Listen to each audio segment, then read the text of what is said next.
All right, y'all, welcome back. So there is a source. I was just watching a portion of the interview with Michael Harriot, I believe is his name. That's horrible that I don't know.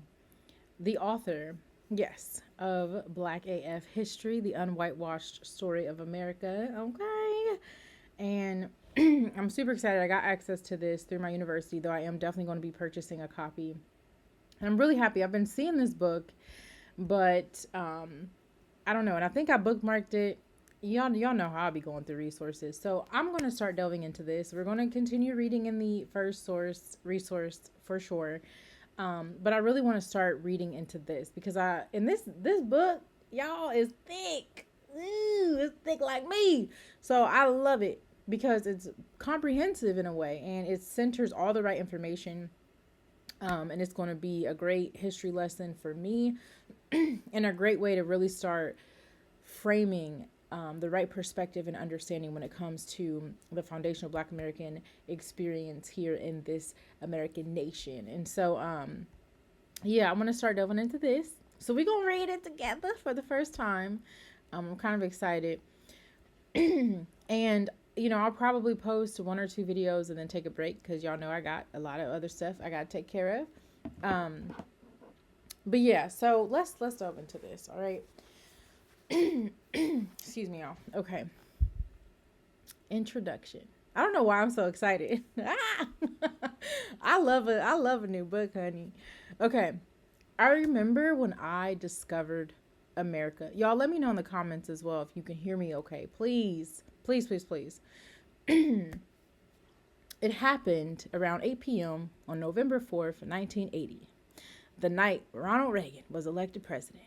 I was on my knees, crying, sending desperate pleas to my Lord and Savior, Jesus, when I was interrupted by my grandmother summoning me. Perhaps she had discovered my sister's candy stash. Maybe she needed to fix the vertical hold on the floor model television, a cathode ray tube TV. Or, as any child who grew up in a Black home could tell you, maybe she just needed a cold glass of water because, child, they gonna call you for anything and everything, okay? When she saw the tears streaming down my face, she asked what was wrong. I confessed to one of the cardinal sins of my household. Uh-oh. I was listening to grown folks talking. Uh-oh. I told her that I couldn't understand how she was so calm when our worst fears had been realized. Sorry, I'm like literally envisioning this moment and it's hilarious to me. I knew that we were going to have to hightail it to Canada now and told her she should join me in prayer as I asked James to protect and guide us as we drove to our new home across the border. Between sobs, I asked her if we were waiting for daybreak to leave. An evening getaway seemed safer to me, even though my mom had terrible night vision. From the look on her face, it was clear that she had no idea what I was talking about. I spilled the beans about how I overheard her tell my mother a few weeks ago, if Reagan is elected, he'll send Black folk back in them cotton fields. That sent my young mind spinning. That's what he get. I didn't know how to pick cotton. Would I have to give up my dream of playing point guard for the Los Angeles Lakers? This is so funny. And my future side hustle is a tambourine player in Earth, Wind, and Fire. Oh, Lord. To get a cotton picking degree in picking cotton. Plus, I can read, okay? And you know what happens to slaves who can read? Oh, this is too cute. I told her not to worry about me, though. I had already packed a bag with my favorite underoos, some corduroy pants, and a few sweatshirts. According to the 1979 edition of the World Book Encyclopedia, Canadian winters could be quite brutal. So he had to make sure he had his corduroy and his, he was prepared. Anyway, after my grandmother and mother finished explaining sarcasm between gwaffs, why I say it like that? Gwaffs. Goof. Anyway, I don't know why I'm so silly, y'all. I felt relieved, albeit a little embarrassed. I still wasn't quite sure if they were trying to make me feel better about our impending enslavement. But I took their word that I didn't have to learn the secret language embedded in Negro spirituals or that Tutnese, just in case. I gave them a hand-drawn map of what I thought was the best escape route. If all else failed, we could simply follow the drinking gourd, which of course was the code name for the Big Dipper. I volunteered to show them how to find the Big Dipper in the night sky because you never knew if the fugitive slave catchers had an APB out on our canary yellow station wagon. While they had no interest in learning about Underground Railroad based astronomy, my grandmother did have one question. Mikey, where did you learn all this stuff from, boy? Now I was confused. I couldn't tell if she was impressed or perturbed. She'd always told me that there are no stupid questions, but she was coming dangerously close to proving her adage wrong. Where do you think I learned it? I replied, the middle room. In 1952, James and Marvel Harriot built a house for 8 children in Hartsville, South Carolina, a scant 22 miles from the forced labor camp where James S. Bradley enslaved 253 human beings, including Marvel's great-great-grandfather, Irvin. The Harriot house had 4 bedrooms, 1 bathroom, a dining room, and a living room you could only enter if you were entertaining company, had obtained written and verbal permission, or if somebody who had the Holy Ghost died. But the best room was in the center of the house. It had plastic on all the furniture. A den-style family room that would eventually become known as the middle room. 5 generations of the Harriot family would play, pray, laugh, sing, dance, and learn about the world from the middle room's vantage point. I love this. Long before I was born, my grandfather lined the entire middle room with sturdy oak shelves, and over the years to this very day, everyone in the Harriot clan had deposited books. Oh my gosh, there are books there. I love that. It rivals almost any independent bookstore and some libraries. Wow. With stacks and stacks of books on topics from science fiction to history. I love that. We need to do that more in our families. It also contained a state-of-the-art television set, turntable, and hi-fi 8-track, I know that's right, tape player that mostly played James Cleveland albums, episodes of Trapper John MD, and election results. The burnt umber carpet was where I learned how to play Uno, spades, and AC-Doocy, the remedial version of backgammon. Not the remedial. I love backgammon. Listen, backgammon, mancala, anybody can get it. Anyway, the middle room was also a stage for family talent shows, a courtroom, and most importantly, the homeroom, study hall, and resource center for all 4 pupils enrolled in the Dorothy Harriot Elementary School for Dorothy Harriet's children. I know that's right. When I was a child, my mother chose to homeschool my sisters and me. As an adult, she informed me that my early homeschooled education was an experiment due to her belief that a black child cannot fully realize their humanity in the presence of white. Listen. If that ain't the truth. And it's sad, but it's the truth. Although she drilled us on mathematics, grammar, and the Bible, amen. I know that's right. Our schooling was primarily self-directed, courtesy of the middle room. And I love that. Some liberty and freedom to discover and have some curiosity. Okay, I love it. I read any and everything, which led to many awkward incidents, like the strange side-eye I received at church after I read the autobiography of Malcolm X, Lord, at 9 years old, and began ending every sentence with, if it's Allah's will. When I was 12, after reading the science fiction novel The Soul of the Robot, I stumbled across W.E.B. Du Bois' The Souls of Black Folk, a beautiful read. That couldn't be much different, right? I was scarcely 2 pages in when I read this. After the Egyptian and Indian, this was a great, the Greek and Roman, the Teuton and Mongolian. The Negro is a sort of 7th son, born with a veil and gifted with second sight in this American world. A world which yields him no self-consciousness, but only lets him see himself through the revelation of the other world. It is a peculiar sensation, this double consciousness, this sense of always looking at oneself through the eyes of others, of measuring one's soul by the tape of a world that looks on in amused contempt and pity. One feels his two-ness, an American, a Negro. Two souls, two thoughts, two unreconciled strivings, two warring ideals in one dark body, whose dogged strength alone keeps it from being torn asunder. The history of the American Negro is the history of this strife, this longing to attain self-conscious manhood, to merge his double self into a better and truer self. In this merging, he wishes neither of the older selves to be lost. Beautiful. Reading this, my brain fired off a dozen questions. Where was this alternative universe that had reduced blackness to an afterthought? And through whose eyes did Du Bois see himself? I would later discover the miseducation of the Negro, in which Carter G. Woodson explains that in the American education system, the entirety of Black people's existence is studied only as a problem or dismissed as of little consequence. Du Bois eloquently echoed this sentiment, asking, between me and the other world, there is ever an unasked question, unasked by some through feelings of delicacy, by others through the difficulty of rightly framing it, all nevertheless flutter around it. How does it feel to be a problem?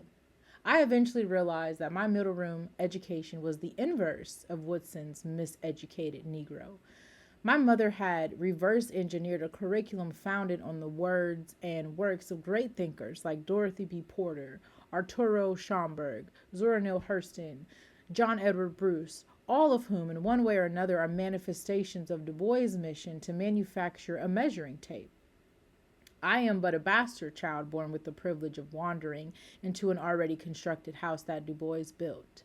The history I discovered in the middle room wasn't just an alternative version of American history. It was the story of an entirely different place, wholly incompatible with the whitewashed mythology enshrined in our collective memory. I have never known that place because that America, in reality, quite literally, does not exist. The story of America is a fantastical, overwrought, and fictive tale. Absolutely. It is a fantasy where Christopher Columbus discovered a land that he never set foot in. It is the story of the Pilgrims on the Mayflower building a new nation. It is George Washington's cherry tree and Abraham Lincoln's log cabin. It is the story of slaves who spontaneously teleported themselves here with nothing but strong backs and a brain full of Negro spirituals. It's Betsy Ross's sewing kit and Paul Revere's horse and Thomas Jefferson's pen and Benjamin Franklin's eyeglasses and George Washington's teeth and liberty and justice for all. And it is a history predicated on lies. History can never be objective or unbiased because no matter how hard the storytellers may try, the perception of reality prejudices all stories. The academic field of history is dominated by white men, handicapped by the inability to see whiteness's impact on America's biography. The best historians try to approximate the truth by unbending the collection of funhouse mirrors through which the past has been viewed. That's a great analogy. But it is simply a counterfeit version of history.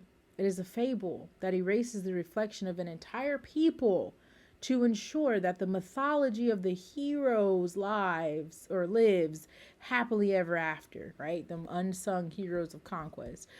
Because of the middle room, I was burdened with unbending the funhouse mirror of America's past.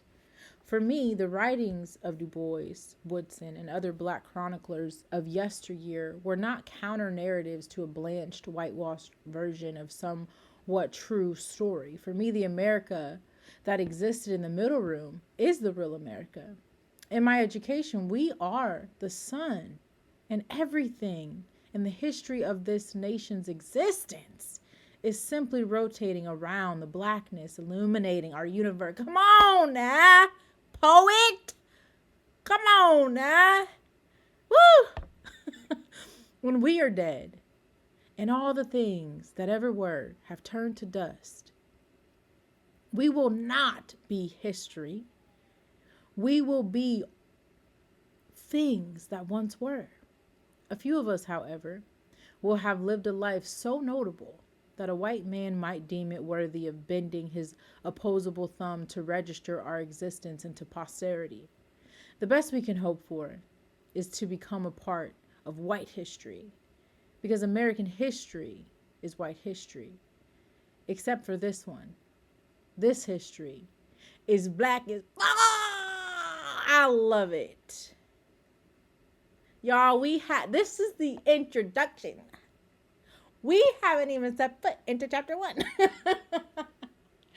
And I'm already over here about to cry. Cause what in the world?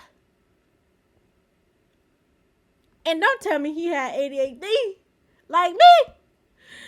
Oh, I am in love with this individual already, with this author. I love it. I love it. I love it. I got to finish that interview. Oh my gosh, you guys. If y'all are excited like me, leave an emoji in the comments. Oh my Lord. Leave an emoji in the comment section. Sorry, y'all. My yogurt bowl then assaulted me. Hold on. Okay. History unwhitened. Something was wrong with me. I love how he writes. I was always, quote unquote, in a daze. I couldn't sit still. Long before I was eventually diagnosed with the most acute form of attention, deficit hyperactivity disorder. I was just hyper. And see, yeah, I have type 3, which is pretty, apparently according to I think he's a psychologist, Dr. Amen, it's 7 types, or is he a neurologist? I can't remember. And I do want to get a brain scan to really know for sure, but wow. Anyway, although we now understand that ADHD is a common mental neurodevelopmental issue that affects millions of children, I was diagnosed as bad. Yeah, that's how it goes. My mother tried to combat my hyperactivity with diet, forbidding my sisters and me from eating anything that contained red dye, number 5, or sugar, except on Fridays when I could choose between a roll of Lifesavers or a pack of chiclets. Or a pack of chiclets. I can't. In 5th grade, I spent months in the Harriot's household's version of juvenile house arrest when I was caught tracing my mother's name on an interim report that described me as smart, but have trouble following directions. The 3rd deacon in command at church nicknamed me the absent-minded professor. Then there were the coats. Coats were the bane of my childhood existence. I always lost them. I left them on church pews, in cars, and especially at school. And because coats are the most expensive part of a kid's wardrobe, I have received more dressing downs from my mom about coats than anything except my propensity to forget to pull the garbage can to the curb on trash day. If there is a heaven for jackets, it is almost certainly filled with misplaced winter wear purchased by Dorothy Harriot. I always lost my coat. Bless his heart. So in 5th grade, when I begged my mother to buy me a goose down, a feathered filled ski jacket, expensive, filled with removable sleeves, and had become the latest fashion, of course she gave me a lecture about how I'd have to suffer frostbite and hypothermia the next 2 winters. I know that's right, if I lost that puffy coat.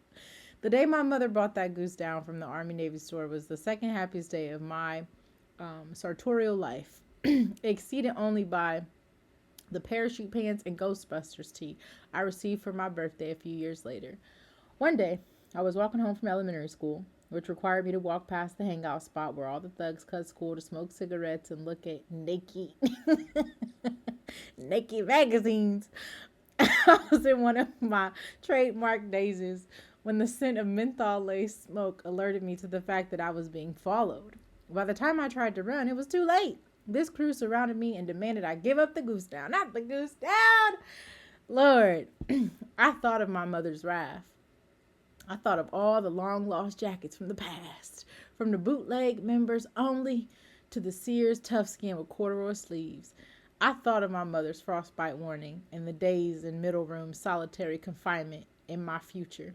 I refused. They beat it off me. I struggled so hard that while they got the body of the jacket, they couldn't get the sleeves. So I'm leaving here with something. But what good are warm arms when you're walking home with the rest of your body fighting off the cold? Of course, I kept it a secret.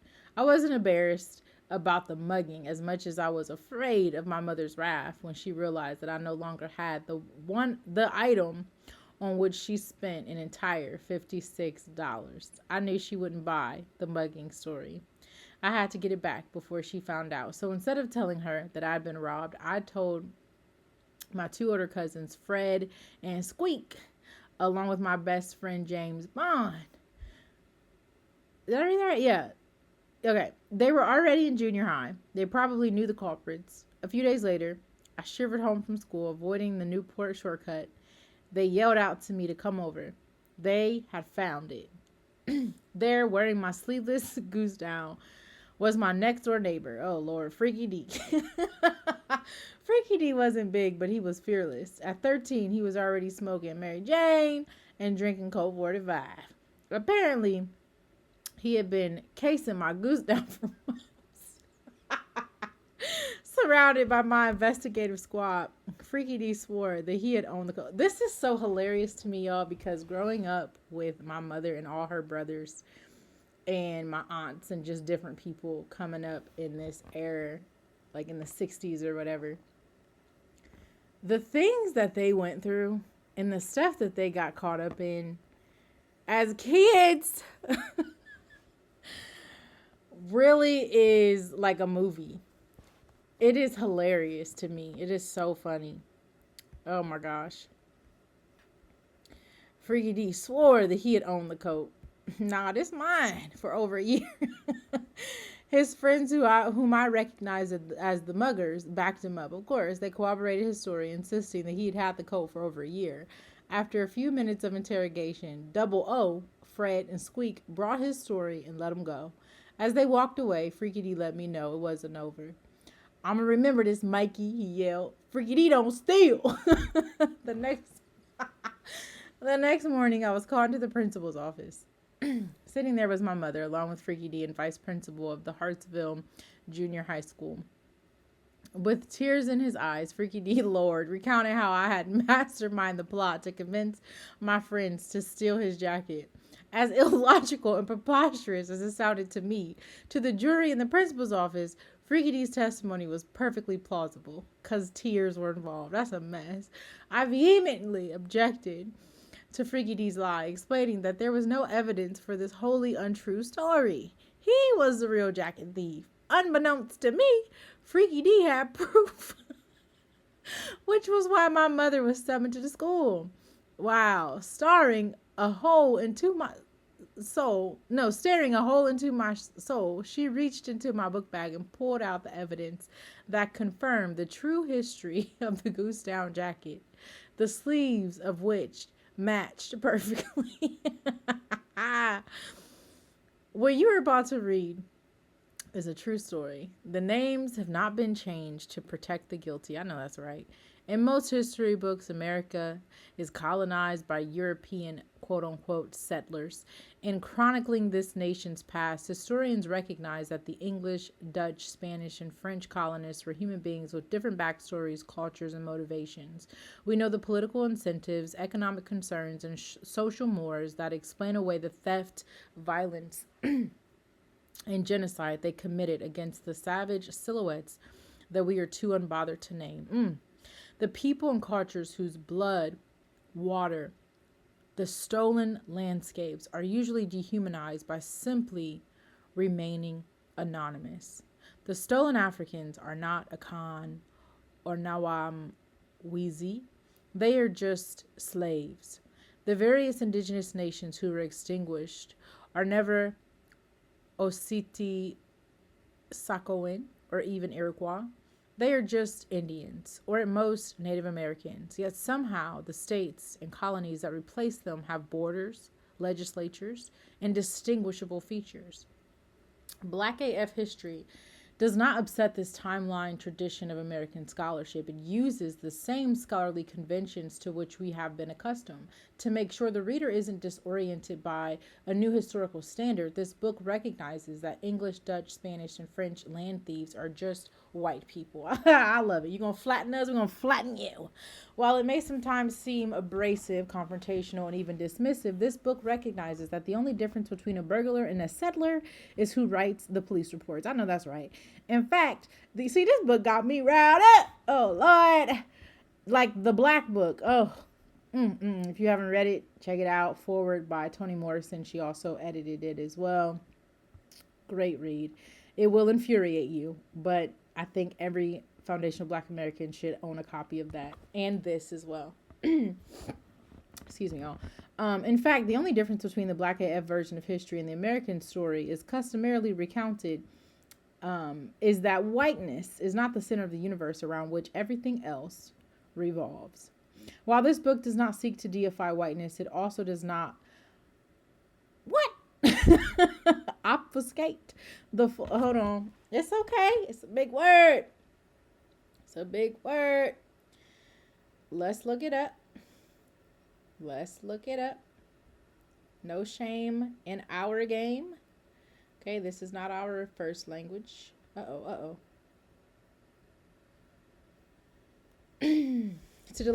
deliberately make something unclear, confusing, or difficult to understand, often conceal the truth or mislead. All right.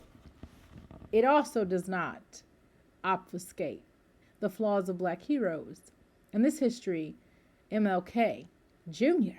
is a human being who is sometimes afraid. Booker T. Washington and W.E.B. Du Bois are rivals, but their ultimate goal is the same, like Paul and Peter, to get free.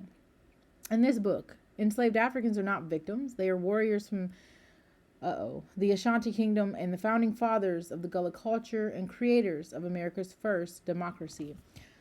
I had to say and have a little pause because we are learning a lot about these historical actors when it comes to their role in the selling of slaves. But it's all right. We're going to try to read this in a very unbiased way and see if this is indeed true. We go see. All right, anyway. Mind you, I'm not a historian, okay? Anywho. And while this book is not the complete history of Black people in America, it acknowledges that too much has been stolen for that to ever exist. In this book, there is no America. In this book, the country we know as the United States is just a parcel of land that was stolen and repurposed as a settler state using European logic and the laws of white supremacy. This book is a story about a strong arm robbery. It is about family and friends trying to recover what was stolen. It is the testimony and the verdict that a jury of our peers has never heard. I can do that in my history. Freaky D taught me that. Years later, I asked Freaky D about that jacket. He acknowledged that he knew it was stolen when he bought it from the thieves. According to Freaky D, the guy strung him along about the sleeves for days, promising that they would eventually be delivered. He claims he didn't know the coat was mine until Fred, Double O, and Squeak confronted him about it, which is when he came up with the plan to get the sleeves. And because all history is infused with the historian's values, in Freaky D's version of history, receiving stolen property doesn't make him a thief. Like Freaky D, America don't steal. This is the BlackAF history of America.